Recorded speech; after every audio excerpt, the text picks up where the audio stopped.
그리고 이제 제어반입니다. 그래서 제어반은 크게 두 가지. 어떨 때? 수계일 때. 또 하나는요. 가스계일 때. 그 명칭이 나눠지죠. 그래서 수계다라고 하면 감시제어반. 감시제어반의 시작점은요.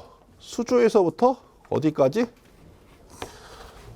얘는 거의 펌프까지겠죠. 펌프까지. 어떤 의미냐면 결국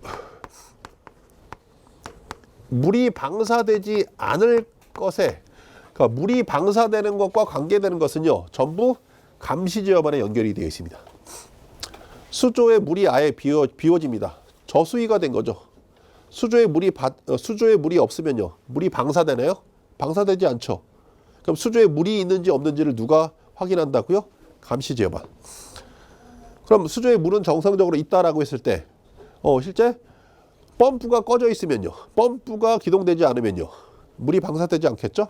그래서 그걸 또 누가 확인한다고요? 얘가. 중간에 이제 밸브를 닫았다. 원래 그러니까 사실은 이제 얘는 좀 특이합니다. 얘는 자동식 소화 설비가 아니거든요. 그래서 사실 이 주밸브 감시 스위치, 템퍼 스위치를 달아야 될 이유가 없습니다. 그렇지만 똑같은 감시 제어반을 어디서 스프링클러에서 이야기할 때는요, 이때는 주밸브 감시 스위치를 달아야 되거든요. 템퍼 스위치를 답니다. 템퍼 스위치를 달아놓은 목적은요, 밸브가 닫혀지면 결국 또 물이 방사되지 않겠죠? 그래서 그것도 얘가 확인합니다. 그래서 감시 제어반은 그렇게 일단 1차적으로 정리해 주시면 될 것 같고요. 그럼 감시 제어반에서 이렇게 모든 시스템을 감지하고 있으면 실제 전원이 공급돼야 되겠죠? 그 전원이 공급되는 건 누가? 동력 제어반이 알아서 하는 거죠. 수계소화 설비는 이 제어반이라고 하는 게 두 가지가 있는 거죠. 감시 제어반과 동력 제어반. 그럼 가스계에서는요. 가스계에서는 뭐가 있죠? 가스계도 똑같겠죠. 가스계가 약재가 방사되기 위해서 이것을 모두 컨트롤하는 감시 제어반이 한 가지 있는 거고요. 근데 문제는 가스계에 동력 제어반은 있나요? 동력 펌프 380V가 들어가야 될 동력 장치는 있다 없다? 없지요. 근데 얘는 특징이 있죠. 어떤 특징? 저장용기가 이렇게 막 있고요. 약재가 있고 얘를 누가 감시 제어반이 확인을 하고요. 감시 제어반은 복합 수신기의 형태로 되어 있지 않다. 수신기에 붙어 있지 않는 거죠. 그러면 그 건물에는요, 이미 수신기가 있고요. 둘은 연결시켜 놨죠. 연결시킬 수밖에 없죠. 왜? 여기에 감지기의 감지 신호를 얘가 받아서, 왜? 제가 말씀드렸죠. 약재가 방사되는 것은 다 얘가 관장한다고 했습니다. 그럼 약재가 방사되기 위해서는요, 화재도 인지해야 되는 거죠. 그래서 화재 인지 및 약재가 방사되는 것은요, 어디? 감시 제어반에 다 들어 있습니다. 그럼 여기에 화재가 났으면 얘를 어디에 통보해 줘야죠? 수신기에 통보해 줘야 되겠죠? 근데 얘는 이미 수신기라고 하는, 그럼 여기 뭔가가 이름을 바꿔야 되겠네요. 수신기를 못 붙이겠네요. 그래서 이때 쓰는 용어가 뭐냐면 화재 표시반. 제어반이 아니라 표시만 해주는 표시반인 거죠. 그래서 가스계소화 설비는 얘 이름을 화재 표시반 이렇게 해줍니다. 그래서 이 네 가지의 이름은 정리를 해주셔야 됩니다. 수계소화 설비에서는 감시 제어반, 동력 제어반, 그다음에 가스계소화 설비에서는요, 감시 제어반, 그다음에 화재 표시반. 그래서 옥내소화전 설비의 제어반은요, 감시 제어반과 동력 제어반으로 구분하여 설치하여야 한다. 다음 각호 어느 하나에 해당하는 옥내소화전의 설비인 경우 감시 제어반과 동력 제어반으로 구분하여 설치하지 아니할 수 있다. 이렇게 됐습니다. 구분하여 설치하지 아니한다라고 하면 어떤 의미죠? 같은 장소에 한 개에 몰아서 설치한다. 이런 뜻이죠. 그럼 제2조 제2항이네요. 제2조 제2항에 해당하지 아니하는 특정 소방 대상물에 설치된 옥내소화전. 제2조 2항은요. 뭐죠? 제8조 2조 2항? 예, 그렇죠? 얘가 결국 뭐다? 이렇게 다시 풀면요. 규모가 작은 특정 소방 대상물은 굳이 감시 제어반하고 동력 제어반을 구분하여 설치할 필요가 없다. 이렇게 되는 거고요. 그다음 내연기관, 고가수조, 가압수조. 내연기관에 380V 들어가나요?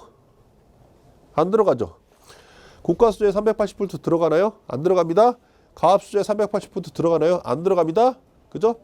380V가 안 들어가니까 굳이 동력 제어반을 별도로 둘 필요가 없다. 이렇게 되는 거죠. 그리고 이제 이게 얘가 제품이죠. 그러니까 얘가 P형 수신기, 자동화된 삼지 설비고요. 밑에 있는 게 감시 제어반. 각각의 이제 펌프에 따라 자동, 수동, 정지와 관련된 스위치, 셀렉터 스위치로 보시면 될 것 같고요. 얘가 이제 동력 제어반이죠. 얘가 보통 한 20개 정도 있는 것 같습니다. 지금 숫자상으로. 그럼 일반 특정 소방 대상물에 이런 판넬이 몇 개나 있을까요? 모릅니다. 이 앞에 있는 건물 같은 경우는 적게는 수백 개, 많게는요 수천 개까지도 있을 수 있습니다. 한쪽 면을 얘로 다 채우는 거죠. 왜? 각각의 펌프의 대수에 따라 저기 건물 같은 경우는 공조기만 이 AHU만 해도 계산해 보면 아마 수백 대가 있을 겁니다. 그러면 공조기 하나마다 각각의 스위치, 전원 공급 장치가 있는, 차단기가 있는 거죠. 얘가 그 차단기를 의미합니다. 판넬 하나가, 그 렉 하나가. 그러니까 엄청나게 많은 수의 차단기가 있을 수밖에 없는 거고요. 물론 관계인이라고 하면 그 차단기, 내가 원하는 차단기를 찾아서 어떻게 조치, 즉 끄거나 키거나 할 수가 있겠죠. 근데 그 상황이 아주 급박한 상황이야. 그러면 아무리 관계인이라고 해도 혼란을 느낄 수가 있겠죠. 그럼 소방대원이 내려가서 만약에 그 판넬을 조작한다라고 하면요, 수백 개 중에 하나를 골라내야 되겠죠. 사람이 할 짓이 아니죠. 그래서 어떻게 해놨다? 빨갛게 이렇게 표시를 하는 겁니다. 여러 가지 판넬과 여기 각각의 이름이 있지만 소방용은요, 소방용은 요런 칸 몇 칸이나 있을까? 딱 2칸밖에 없습니다. 많아야 3칸. 쉽게 보이죠. 와, 저거 소방용이야. 일부러 해놓은 겁니다. 소방만. 그래서 그렇게 하는 것을 동력 제어반 이렇게 보시면 될 것 같고요. 일단 먼저 감시 제어반이 있다라고 하면요, 기능입니다. 그래서 각 펌프의 작동 여부 확인할 수 있는 표시 등 음향 경보, 각 펌프를 자동 및 수동으로 작동시키거나 중단시킬 수 있어야 할 것, 비상전원을 설치한 경우 상용전원 및 비상전원의 공급 여부를 확인할 수 있어야 할 것, 수조 또는 물올림 탱크가 저수위 될 때 표시 등 및 음향으로 경보할 것. 그래서 여기 관계되는 것들은 전부 물이 방사되는 것에 연관된 것들은 모두 감시 제어반에서 통제하고 있다라고 보시면 될 것 같습니다. 그리고 각 확인 회로마다 도통시험, 작동시험을 할 수 있어야 할 것 이렇게 되어 있습니다. 그 확인 회로라고 하면 압력 스위치 회로, 수조, 물올림 탱크의 감시 회로. 압력 스위치가 끊겨지면 펌프가 돌까요? 안 돕니다. 그죠? 수조 또는 물올림 탱크의 감시 회로가 선이 끊겨지면요, 물이 찼는지 안 찼는지 알 수 있는 방법도 없다. 확인해야 되겠네요. 뭐가? 압력 스위치가 정상인지 비정상인지. 그러니까 스위치 자체는 저희가 이게 고장이다 비고장이다라고 이야기할 수 없지만 최소한 여기 압력 스위치가, 프레셔 스위치가 있는데 얘가 만약에 제어반이랑 연결되어 있다라고 하면 두 가닥의 선이 같는데 이 선이 끊겼는지 안 끊겼는지를 확인을 해야 된다라고 하는 거죠. 최소한 확인을 하는 게 아니라 평상시 감시할 수 있어야 된다. 어떻게 감시하죠? 그게 이제 예죠. 도통과 작동 시험이죠. 평상시 플러스 마이너스 24V가 갑니다. 그죠? 스위치로 치면 얘가 아직 열려 있지 않은 스위치고요. 이런 상태로 플러스 마이너스 24V가 가면 이거 알 수 있는 방법은 전혀 없다. 그죠? 그래서 여기 어떤 일을 하냐면 여기다 저항을 이렇게 하나 걸어주죠. 저항의 값은요 10kΩ입니다. 전로에 저항이 걸리면 결국 어떻게 되죠? 전기가 소비됩니다. 그죠? 미량의 전기가 소비가 되는 거죠. 얘 때문에, 저항 때문에.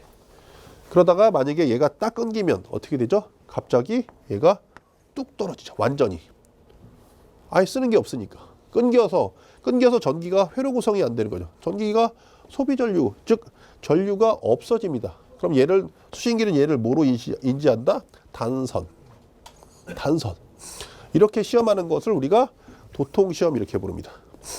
나머지 작동시험은요. 작동시험은 대표적으로 P형 수신기에서 많이 하죠. P형 수신기의 작동시험을 하면요, 작동이다라고 하면 이런 거죠. 지금 하고 있는 게 감지기가 이렇게 있고요. 두 가닥이 이렇게 연결돼 있고요. 여기에도 반드시 종단 조항은 달리죠. 그러면 감지기만 달리는 게 아니라 그에 따라 뭐가 이렇게 두 가닥이 가서 뭐가 있죠? 음향경보 장치가 달리죠. 그럼 저희가 시험하는 건 지금 여기를 시험했죠. 이게 끊겼는지 안 끊겼는지 작동 시험한 겁니다.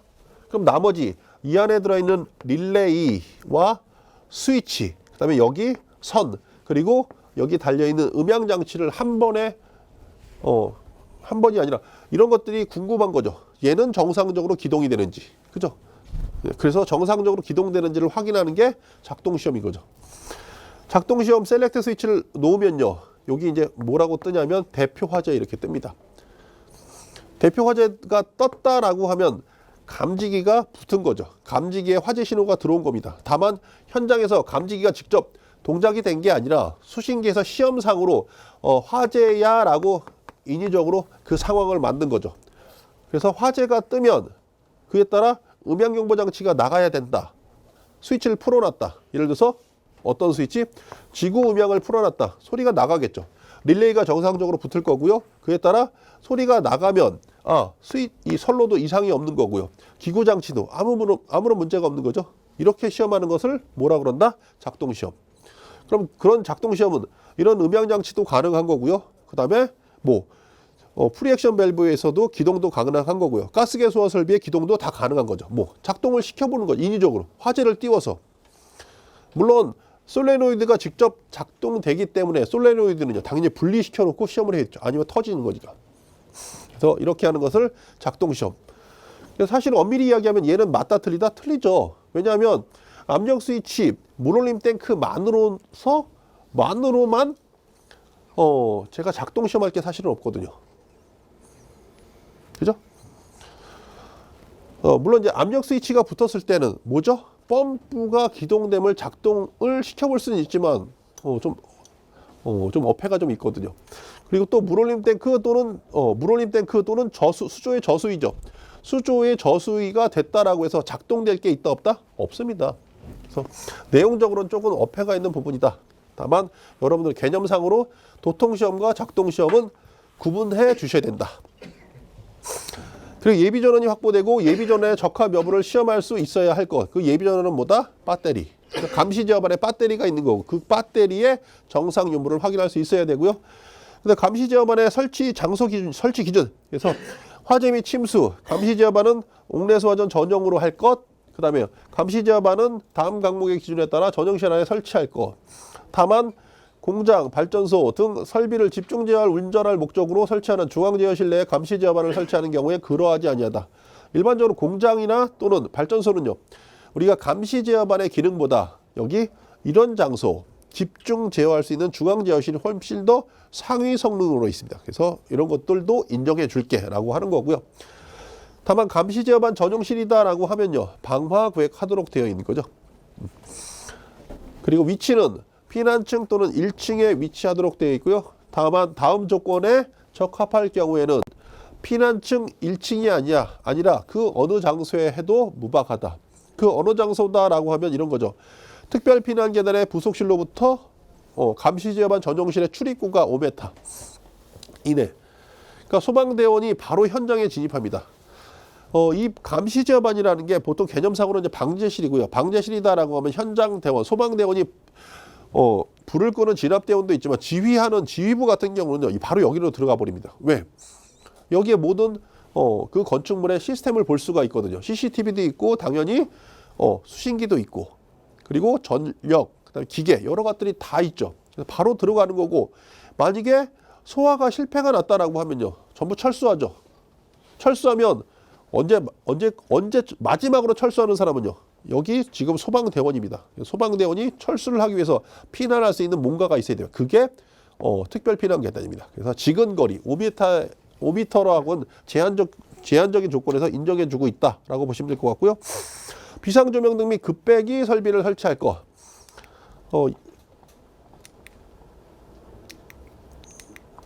이 급배기는 사실 문제가 좀 되고 있는 부분이죠. 그 건축물 감시 제어반이 설치된 그 해당 층에 연결된 급배기 설비가 아니라 별도의 감시 제어반을 위한 전용의 급배기. 그렇게 된 데가 많이 없습니다. 대부분 그 감시 제어반이 설치된 장소에 해당 층의 급배기와 연결해 놓고 있거든요. 그래서 뭐 논란이 되고 있긴 있는 부분인데 기존은 그렇다라고 봐주시면 될 것 같고요. 그다음에 무선통신 보조 설비가 설치되어 있다라고 하면 무선기기 접속 단자, 소방대원이 진입을 해서 실제 지휘를 하게 되는 장소이기 때문에 그렇다라고 봐주시면 될 것 같고요. 또 바닥 면적은 감시 제어반의 설치에 필요한 면적 외에 화재 시 소방대원이 그 감시 제어반의 조작에 필요한 최소 면적 이상으로 할 것. 그래서 말씀드렸듯이 감시 제어반이라고 하면 관계인이 그 장소에서 어떤 행위를 하는 게 아니라 사실 소방대원을 위한 장소다라고 봐주시면 될 것 같습니다. 그리고 뭐 전용실에는 특정 소방대 성분의 기계, 기구 또는 시설 등의 제어 및 감시 설비 외의 것을 두지 아니할 것 되어 있고요. 그다음에 동력 제어반입니다. 동력 제어반은요. 앞면은 적색으로 하고 웅례소화전 설비용 동력 제어반이라고 표시한 표지를 하도록 되어 있고요. 외함 두께는요. 1.5mm 이상의 강판으로 되어 있습니다. 강판. 또는 이화동 등의 강도 또는 내열성이고요. 그 밖에 동력 제어반의 설치에 관하여 제3항 제1호 화재 침수라고 하는 표현이 여기에서 나온다. 어디에 위치해 했느냐 동력 제어반이. 그게 감시 제어반의 설치 장소 위치와 동일한 조건이다라고 봐주시면 될 것 같습니다.